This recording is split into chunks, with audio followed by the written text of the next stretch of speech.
ఇంట్లో కుట్టే వాళ్ళకి ఖర్చులు ఉండవా చెప్పండి? ఇంట్లో కుట్టిన, షాప్‌లో కుట్టిన అవే ఖర్చులు ఉంటాయి కదా ఎవ్వరికైనా సరే. నేను చాలామందిని గమనించాను. ఒక నెల, 2 నెలలు పడతాయండి వాళ్ళు డబ్బులు ఇవ్వడానికి ఖచ్చితంగా. బ్లౌజులు తీసుకెళ్ళేటప్పుడు ఎవ్వరు డబ్బులు ఇవ్వరు తెలుసా అసలు?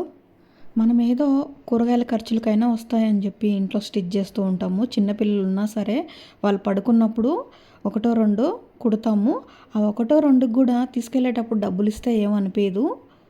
కానీ ఇవ్వనే ఇవ్వరు. మనం గట్టిగా అరిచి అడిగామనుకోండి, రెండోసారి మన దగ్గరికి అసలు రానే రారు. ఇక్కడ నేను 7 బ్లౌజులు ఒకటేసారి హ్యాండ్స్ అయితే కట్ చేశాను.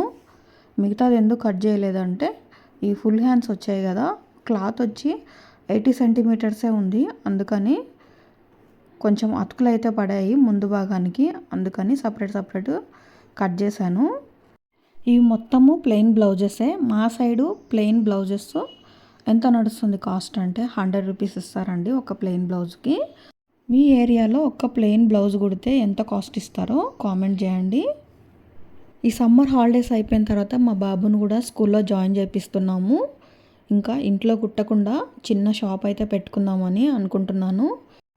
షాప్ కోసం అయితే వెతుకుతూ ఉన్నాను. మొన్న ఒక షాప్ అయితే దొరికిందండి. ఆ షాప్కి ఎదురుగా బట్టల షాప్ ఉంటుంది. ఆ బట్టల షాప్లో ఒక లేడీ ఉంటుందన్నమాట.